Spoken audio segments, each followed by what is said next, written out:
I have a landlord who has refused to give me my deposit. Wale watu wanaishi kwa nyumba za kukodisha. Niko na landlord ama niko na landi, let me be as basic as possible. Niko na landi, amekula do yangu ama amekata kunirudisha deposit yangu. This is somebody I have already moved out of their house, so I rarely see them. Yeah, only thing or only mode of communication we have is through the phone. Saa zingine napiga hashiki. How do I start negotiating with such a person? Sasa naishi paipu, sikupewa contract manze. Naishi paipu, and I'm not saying that watu wasa naishi paipu wapewagi contract, but me I just needed a place to stay. Yeah, I came nikapatia na pesa in good faith. Yeah, so nikianza mambo ya contract, don't you see hapo tricks kidogo? Yes, that's why according to the Tenant Act, the landlord is the landlord is supposed to take care of. Is the one who should give you such. So in either way, contracts not just a matter of written, even verbal. Your actions, and even your actions can actually indicate that a contract took place. Was signed. It's not a matter of having it, but it's always good to have it on paper. I want to litigate, and I want to recover, say, 30,000 from a rogue landlord. How much money roughly is it going to cost me to recover that 30,000? Is it even worth it, or I just let the 30,000 go? Well, if you go to the small that actually falls under the jurisdiction of the Small Claim Act, and you can actually get that. Plus, if you are lucky enough, the landlord may actually paid for the legal cost that is actually called cost of the suit that you actually incurred. So you actually get your money. The court may depend on how it goes. If you actually make your case and the court find you that you indeed you actually you are on the right path of the law, you will get your 30,000 plus any other remedy or that you sought. Because at the end of the day, you actually need to now what remedy do you want the court to consider?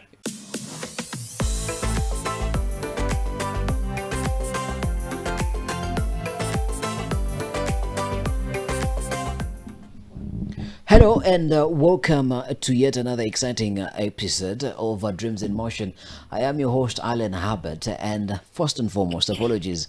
Last week we were not able to bring you an episode because people are sort of starting to slow down and putting things aside because we are in that festivity sort of period. And I understand that when we go home for festives, yes, for those who do not have their own homes, they haven't been lucky enough to own their own homes, munakuwaga na landlord, and these landlords sometimes they misbehave. That is one. Two, you always have employees that they might either go with your salary or with your money, or you have an employee mwenye amekataa kukulipa do. What can you do? Or people are buying clothes. Yeah, Kristi sai nisaidie kale kasuti niende ni church because watu wenye mko Nairobi mnataka kwenda ushago kutesa, alafu mnavaa nguo za deni. I'm not castigating you, but if you're an entrepreneur, we want to tell you how can you protect yourself from such people. And who better to have this conversation with than our specialist? Let me call him a specialist, yeah? And actually, thank you very much for the support that you gave on his episode. That was quite impressive, yeah? So let's do this, yeah? Engage with us by heading on to our social media platforms, across all platforms, yeah? At Al Concepts. And if you haven't pressed subscribe just as yet, do that. Like, comment, sharing should be a mandate as well.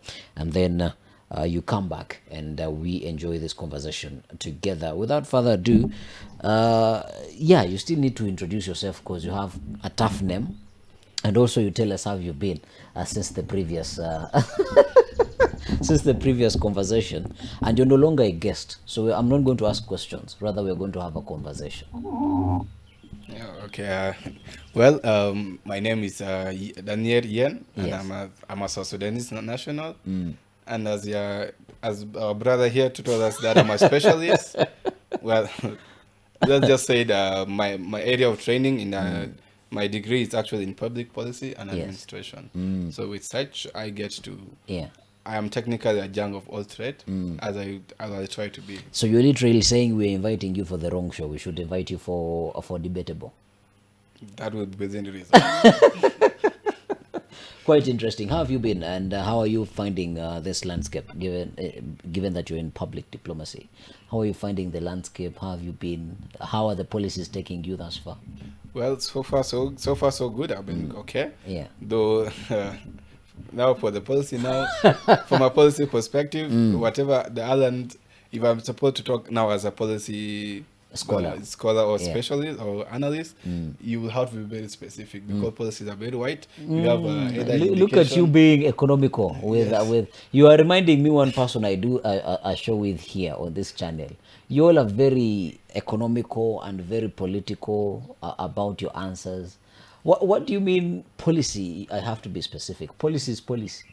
Yes, the policy is a policy, yes, but you have to narrow down that what area do we need? Is it in education? Is Yeah. it in the health sector? Okay, let's do this because In we such can we manners. might go back and forth on this one. Just give us a blanket overview of, of how policies are looking in the country currently. Okay, from an economical point of standpoint. That's based on what on the current government they're doing. From so far, as you know, from what is happening in the court, most of the government policies have been defeated in court. So from an economic point of view, and knowing how much is actually been spent in the legal fees, it's a bad look for the government rather. So maybe they So need to basically change hata ushuru approach. tunalipa naenda kukesi. Bas. Quite interesting. But we're not here to talk about policy. That we leave for Bonnie and myself later on Saturday and every other Monday. Today we are here to talk about litigation. Yeah, litigating and taking people to court. People who owe you money or people who might you might owe money. Yeah, if you're taken to court, what might you do? And if you need to take somebody to court, how and what exactly are you supposed to be doing? Daniel is here to talk to us about that particular issue. Let us start with the word litigation itself. It sounds like a very big word, and that is why many people do not litigate. What does the word litigation mean? Well, it's just matter of just using the court process. But there are other methods that you can use: negotiation, arbitration, Yeah. in one way. But from my own perspective, I always tell people that litigation should always be the last resort because Okay. of the process involved, and also depend on the nature of the level of the court that you are also involved with. Yeah. Because you have had there are some cases that you might even take up to almost 50 years, 20 years to be resolved because of the litigated process. Yeah. But thankfully, we according to actually we are lucky enough, Kenya. We actually the judiciary Yeah. was able to operationalize the small claim code, which has actually made work very easier. Yeah. And you can actually get your judgment within a month. Okay, before you give people hope, yeah, let us first go back to this process. You said there is negotiation, there is litigation, and arbitration. Arbitration. Now, you said that litigation should be the last result because it's very tedious. Now, let us start with negotiation. I think would be the first. Yes, we'll always try to negotiate. Okay, now, there is a guy called Chris Voss. I think he's one of the most vocal FBI former agents who talks about negotiation. What are some of the things that I'm supposed to look out for? You could even create a scenario. Now, let me create a scenario. Now, this show is going to be full of scenarios. I have a landlord who has refused to give me my deposit. Wale watu wanaishi kwa nyumba za kukodisha. Niko na landlord ama niko na landi. Let me be as basic as possible. Niko na landi, amekula do yangu ama amekata kunirudisha deposit yangu. This is somebody I have already moved out of their house, so I rarely see them. Yeah. Only thing or only mode of communication we have is through the phone. Saa zingine napiga hashiki. How do I start negotiating with such a person? Well, in that person, you have two options. The first option was actually, if I was you, was to go to either the police, Yeah. to report now now you are building a case. If you go to the police, Yeah. the police call the person for questioning why the person why you have not returned the money, because at the end of the day, I believe that the two of you had a contract, and there's some other stipulation. The question is on your side now as the claimant, or rather, yes, as the claimant Or the plaintiff. or the plaintiff who's taking the person to the police. Yeah. The question is, what were the stipulation of the contract? Because what Manze, were sasa the naishi paipu, si kupewa contract manze. Naishi paipu, and I'm not saying that watu wasa naishi paipu wapewagi contract, but me I just needed a place to stay. Yeah, I came nikapatiana pesa in good faith. Yeah, so nikianza mambo ya contract, don't you see hapo tricks kidogo? yes, that's why according to the tenant act, the landlord is the landlord is supposed to take care of, is the one who should give you such. So in either way, contracts not just a matter of written, even verbal, your actions, Yeah. and even your actions can actually indicate that a contract took place. Was signed. It's not a matter of having it, but it's always good to have it on paper. Yes, but if that happened, I think if you made an attempt to write to him to do this, the first thing you can write a demand letter to the person, either through an advocate or to you as an individual. Yeah. If the person does not comply, then you go through the legal way. Or if alternatively you have the option of the police. Yeah.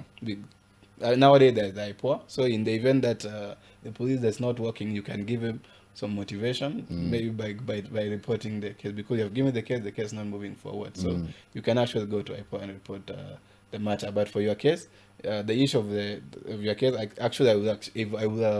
if you're not willing to show up or even to answer you or to refund your money, because I believe there's a certain speculated period that he should have returned you the money. But if it takes more than 2 months, 3 months without returning the money, and then I think that is a very pretty forward case. But the fact that you wrote for him that the letter and he was unwilling to give you the money, and even telling why, because if you tell this person owe you money, I believe that he should be in a position to tell you why he's not returning the money, but he has not done so.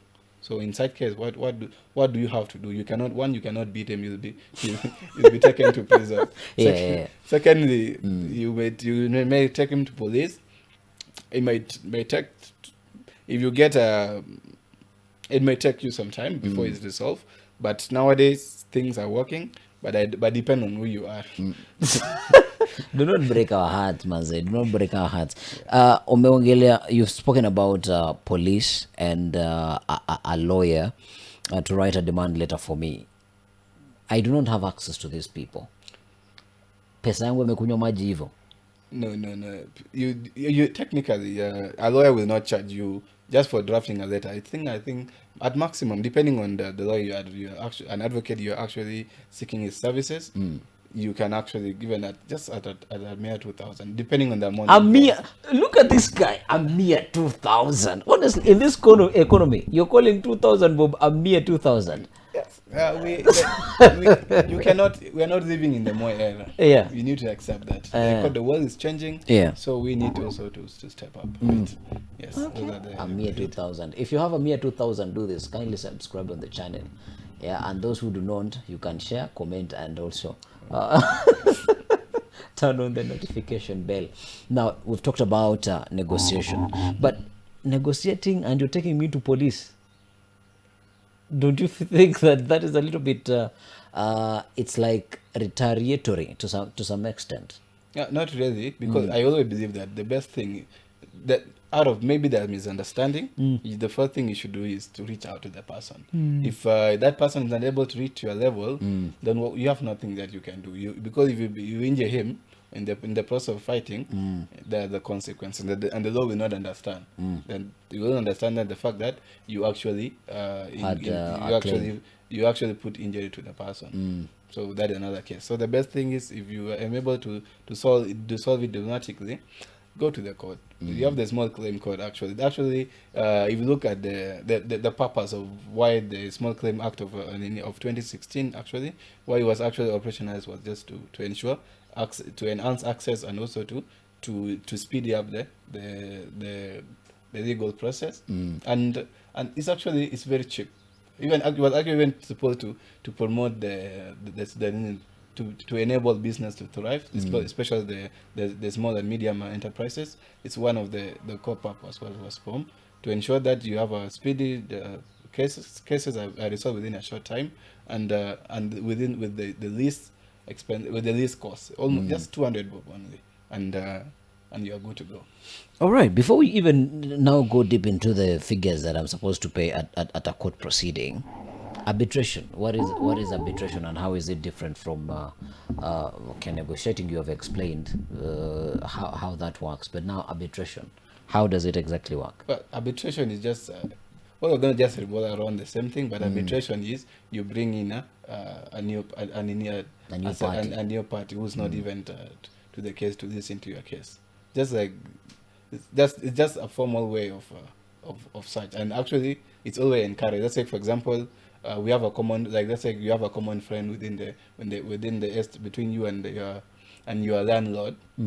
You can technically reach out to that friend to reach out to the landlord and bring you to the party. And from there, you can reach into an agreement that both of you, at one way or another, suit the both of you, but none of you should be happy about it, because that's a bad deal. But if all of you have to give consensus, but in this case, if from what you're saying, there's your version, there's the landlord version, then there's the legal version. So there are three versions in play. So depending on how you make your case, you can actually get your right, or depending on how the landlord make its case, you can actually be the one in problems. In trouble. So where does this arbitration work? Because negotiation, partly you've said itafanyika kule police station. No, between you and the landlord. Negotiation will just happen between you and the landlord. Arbitration, a third party come, somebody you know, who can reach out to the landlord, and then if he's willing to take that, and then you can solve it at that level. But because the court, you have to hire an advocate again. But the good thing is that our constitution actually allows self-representation. So if you can actually represent yourself, the better. But if you're going to hire an advocate, it can cost you. But depending on the money involved, always will also be a factor, and also the lawyer experience. That is quite interesting. And now to understand, we've done negotiation, we've done arbitration. Now we go to litigation. How huge is this litigation? And you spoke about 50 years being on a single case, and we've seen others that have even gone beyond, like land injustices in this country. For some time, they take longer in court than any other case in our country. The litigation process, how does it look currently in our country? Well, as I told you, it's the content. Depend on the court. Like for example, the small claim court. It's actually deal with anything less than $1 million. So any cases, like so far it's in the operation according to the financial year of 2021, it's actually almost around 27,000 cases are resolved. And the amount that we actually involved with around 4.6 billion that's involved from the small claim court. So that shows you a lot how effective that court system is. And the person is actually referred to an adjutant, and just as human as you, right? It's just in other case I would say it's an arbitrator in a different context. Yeah, but the case process, the legal process, the education process, just actually 5 simple processes. The first thing you have to do is to file the case, and it actually costs you only 200 bob. Then after that, you go to the mentioning. The mentioning is just to ensure that you actually, because at the end of the day, you as the claimant or the plaintiff who file the case, you have to serve the respondent, or rather the person you are suing, so that you also prepare his defense. So when you go to the mentioning, you kuhakikisha kwamba you did what? You did serve the respondent. And then after that, you go to the hearing now, where you do what? You make your case. Get to cross-examine the either ways that you need the respondent in this case, if you are the claimant, and also vice versa. Then after that, you go to submission. Submission is just simply it's where you blanket you support your case, like the issue that have to be determined, and also you quote, because in most cases one of the laws always you can set that a precedent that can be set that can actually be used to make subsequent judgment. So you can actually find one that can actually support your case. You can actually it can actually boost you. So you sort of start quoting, in the case of who versus who, the court has decided this and this and this. Yes. Or in practice, they say in practice and in Or it's always in practice only? Yes. Yeah, quite interesting there. And for you to do this process, you've spoken about a mere 200, but say I am taking my landlord for suing, or my employee or my employer, how much is this process going to cost me, roughly? As I told you, that Yeah. there are so many factors, variables that you have to put in place. First, the money involved. Second So is if it's beyond a million Kenyan shillings, I should go somewhere else. you go to the next court, Level, to yeah. the next court. But if anything less than a million, like the reason the judiciary, the rationale for actually forming it was to create an enabling environment where the small and medium enterprises can actually have an enabling environment, a fast where actually they can actually access justice easily and very cheap.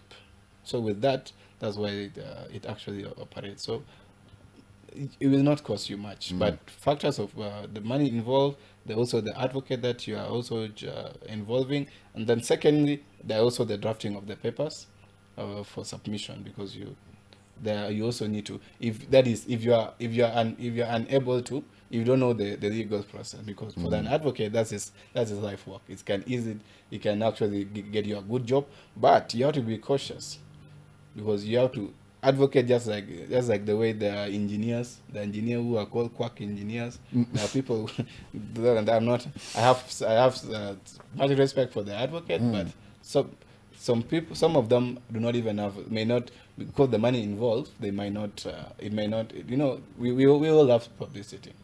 So the money involved can actually make them not be not interested, but to not put much keen interest in your case, which in one way or another can actually make you lose, despite the fact that you have a case, but it may not. But if you get an advocate that actually is invested that knows his job and does not, and treat a client as just the client of 1,000 and client of 1 million as the same, you will actually, if you get such a person, you'll be at a good position. You can actually help you to get your justice. But at the end of the day, as I told you, that's your side of the story. There's the side of the other person, and then there's the legal way also. So you have to make sure that your case is actually blanket tight. Then somebody would ask, there is just a couple of a million Kenyan shillings, and that means anything can go. But then also I would ask myself, what can I take to court and what can't I take to court? In terms of what exactly? In terms of taking a case, because I might be like yena alikatalia mia yangu, that is under a million bob. Well, Naenda kumpeleka kotini. you can technically take that person to small claim court if you think so, or if you think it's too petty, then you sit with your loss. But if you go to the small claim court, that's why it's actually called a small claim court. If anything of that, there are actually around 5 jurisdictions that it actually listen. The issue, almost, I think, the issue of personal injuries, any service rendered along that angle. So it's if you go to the judiciary website, you read the small claim code. Actually, funny thing, Alan, is that we're in the information age generation. But unfortunately, there's so much information that is there, but many of us do not have access to that. So I will actually urge so many Kenyans, so many Kenyans who are listening to this, to please visit your website. There's so much information in your website that you may not know. So if you can actually go to the judicial website right now, go to the Small Claim Act, you will actually see everything and even get more information that in the future you can actually help you. And in my interaction with the judiciary website, I realized that there's so many things that are not being done right. It can be either from your school, can be either from your employer. Yani kuna makosa mingi zinafanywa Kenya hujui kwamba hata ni makosa. That's like the cases of data protection laws, according to the Data Protection Acts of 2019. There's so many violations that many people usually do, but they don't know that is actually what the law says. Like for example, do you know? Let's say for example, do you know a school cannot the data of the control of the office of the data protection actually finds. It actually finds some institution. They actually find them almost 100,000 for putting the photo of a child in their website. So such things are not even allowed. Even you as a boss, you cannot. There are some information you cannot relay without my consent. Otherwise, that will be in breach of the data protection right. But many people, an organization, or even employees might not be aware, or might not, or they might be aware, but they know that you don't know about that. So they will actually do it right. They will not do it right by you. So, Interesting. Interesting. Now, when we talk about money, yeah, you've extensively talked about the different figures. I want to litigate, or yes, I want to litigate, and I want to recover, say, 30,000 from a rogue landlord. How much money roughly is it going to cost me to recover that 30,000? Is it even worth it, or I just let the 30,000 go? well, if you go to the that actually falls under the jurisdiction of the Small Claim Act, and you can actually get that. Plus, if you are lucky enough, they actually the landlord may actually paid for the legal cost that the cost is actually called cost of the suit that you actually incurred. So you actually get your money. The court may depend on how it goes. If you actually make your case and the court find you that you indeed you actually you are on the right path of the law, you will get your 30,000 plus any other remedy or that you sought. Because at the end of the day, you actually need to now what remedy do you want the court to consider? The fact that first of all you want your 30,000. So another remedy can be for the landlord to pay what the cost of the suit, because if you had actually just adhered to the law, you will not have incurred the cost that you used to pursue the court. So the court, if deemed necessary, can actually give you that. So you might actually get more than that 30,000. Yes, but I don't think if you go to the Small Claim Court, it will not cost, because the only money that you will use is 200 to file the case. Maybe the advocate fee, you can always come to an agreement with the advocate, and also, as I said, the Constitution allows you to do self-representation. You can even talk to your lawyer to just prepare you, and you are the one now to represent yourself, which may be cheaper for you, because the only thing that you incur is maybe the issue of drafting of the papers, which is which may not cost you much. So you might actually you will get your justice plus your money without incurring any loss. But there are some cases where they're not worth it to pursue unless you're trying to prove a point. Quite interesting there. And I do not have money. As you said, it's not expensive. I do not have money to access a lawyer. Is there an option for me to represent myself? Yes, the Constitution actually allows self-representation, but the only way you'll become a problem is now because you represent yourself today, you're calling yourself an advocate, my friend. Utafanyiwa kama venye nini mwendo alifanyiwa. I wanted to bring his name huko nyuma, but it's good that you've spoken about it. Paint a picture for me if I'm self-defending myself. Well, as I tell you, the question is, do you have a knowledge? That's somebody like me. My area of expertise. Yeah. I'm not I cannot be an advocate, but at best I can be a paralegal. Yes, but out of that experience, because I actually do most of my cases revolve around law and administration thereabout. Though I cannot say that I'm an advocate, and I'm not an advocate, by the way.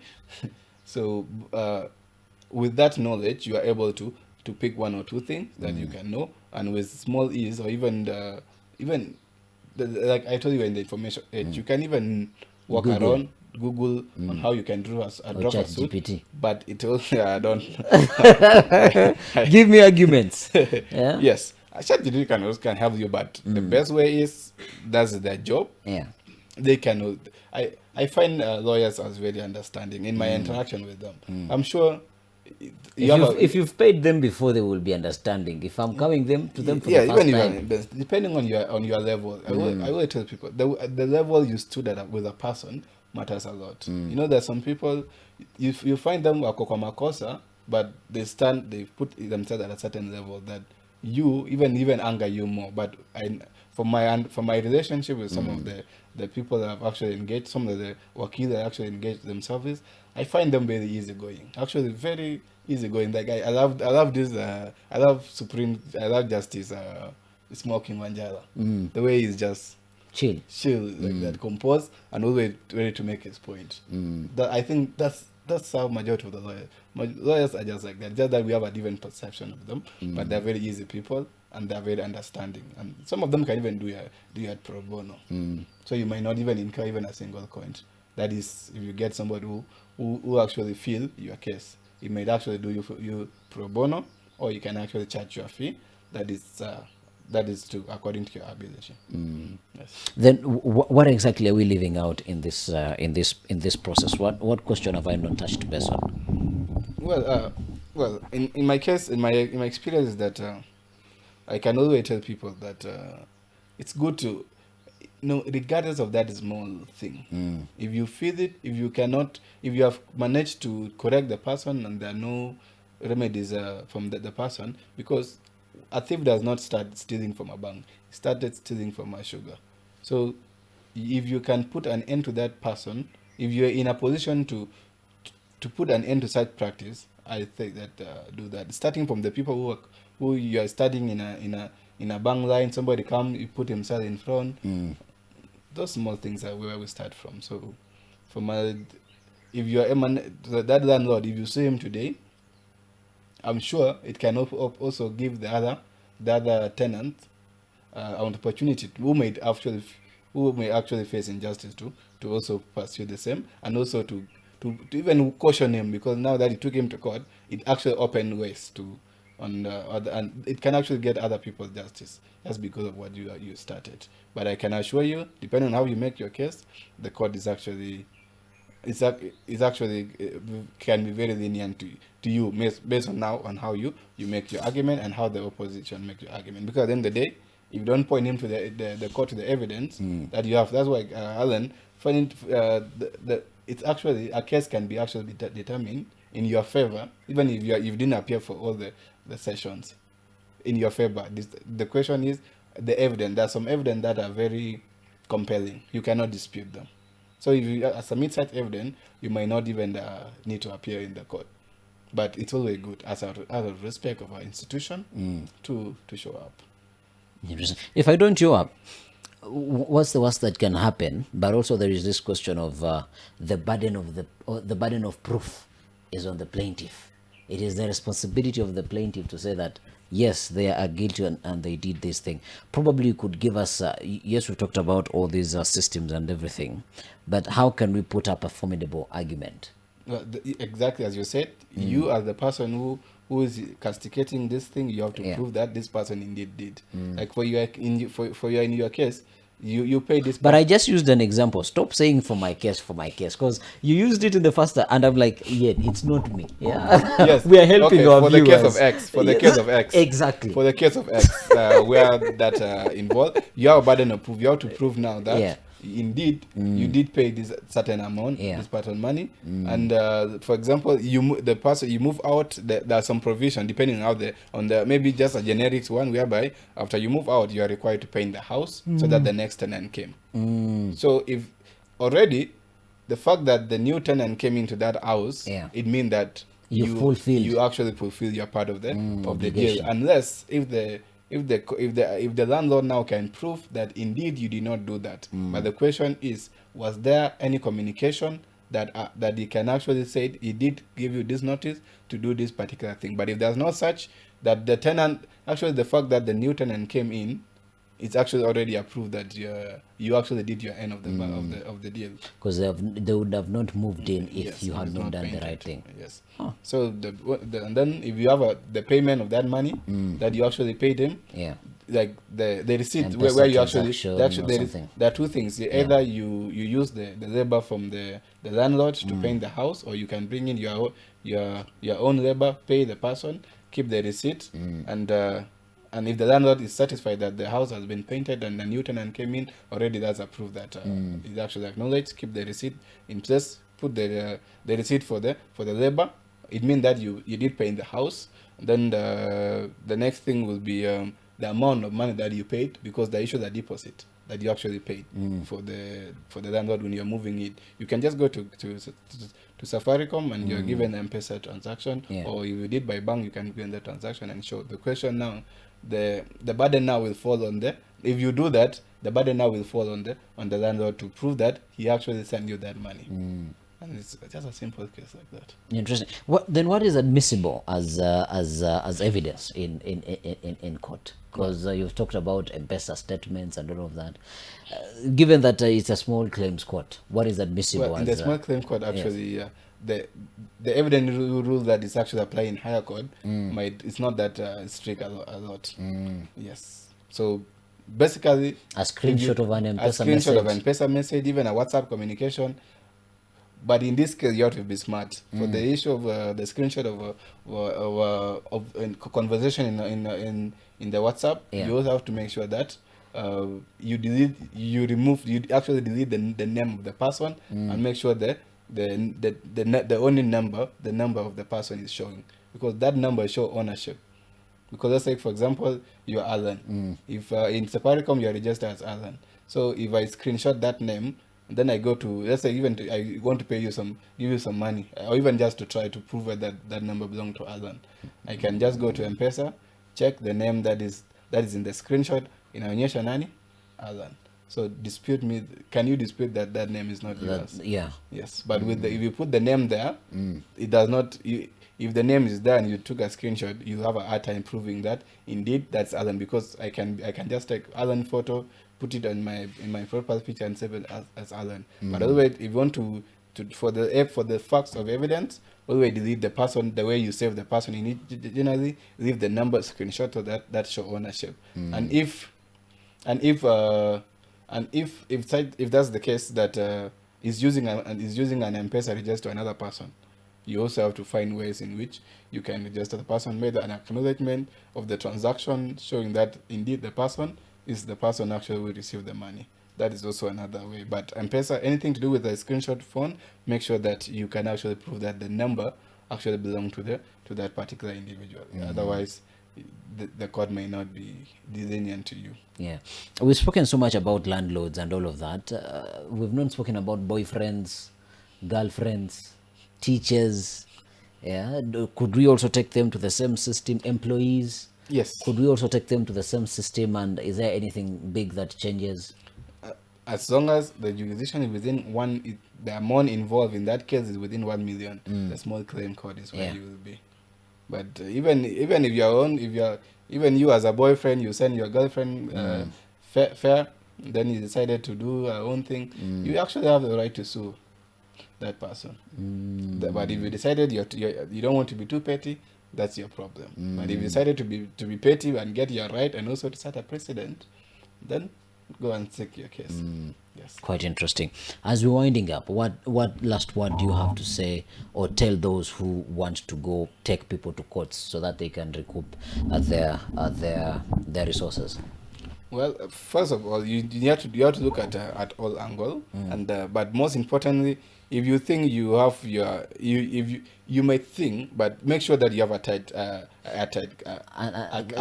case. Yeah, airtight case at all level, because at the end of the day, it's good you get your justice. Yeah. But based on how you may have your justice, you may be actually on the right way, but how you represent your case, you might end up as the net loser. That's possible. Yeah. Yes. No, we were winding up, but there is something that you have said there. Airtight. How can I have an airtight case? And which are some of the things that I hope they can get their pens and papers ready so that I tick what constitutes an airtight case. Well, an airtight case is the fact that the evidence now. You know, like as I showed you, the evidence that you actually put are compelling. Even it does not even need you to appear. The court can actually see this. Indeed, let's say, for example, I've sent you 30,000, and then let's say you came to me, you came to borrow, let's say 30,000 from me. Then there's a message that I told you I don't talk to either via phone, write as a message. So you write to me as a message. I've sent to you. You also acknowledge. So now I can just submit that message that you asked. I've sent you the amount on this particular date. And then now I ask you in our conversation, Alan, can you please, the date has surpassed, can you pay me? So you say that that is not that's not even something to, because the evidence is that you did not return the money on the date that you agreed on. So what is there to even talk about? So the best thing I can tell you, if you are the person in that position, just pay the person his money and save your time, the travel. Because if you go to the court might actually fine you more money than what you can actually pay. So Alright. So basically umesema shida zetu tumalizie nyumbani, if you can maliza nyumbani, tusiende kotini sasa. no. At the end of the day, we also want to make use of the people who are employed in court, and also to expand the legal The economy, jurisdiction also. yes. So And it's also wapate good. kitu. Because it's also not just kupatia kitu, but it also set a precedent. It set, yeah. because let's take for example, I recently sued somebody, somebody X. Yeah. The money involved was 30,000. Yeah. But 13,000, I mean. But my interest was not just about the money. My interest was to show this person, Make them a living to show testimony. this person the extent that I was willing to go, make sure that I get my justice. Yeah. Yes, that's it. Sometimes it's just to make a statement. It's not about the money, but it's about making sure that people are do the right things, so that they don't do that thing to another Again. person. Yeah. Yes. Interesting. And definitely we'll be inviting you again and again so that we can talk about different matters. Today we've spoken about litigation. Negotiation, and arbitration. Oh my goodness, this is quite a sharp mind. So if you have any question or any comment that you would like to leave us, kindly go ahead and leave it to us. And if you have a topic, subject matter that you would want us to engage Daniel here about, also put it in the comment section. He has said he's a think tank on his own. Yeah, people who study public diplomacy, they study a lot of things, so they can be able to help us solve a lot of issues. So if you have any of those, kindly put them in the comment section, and let's see you in the next episode. Thank you.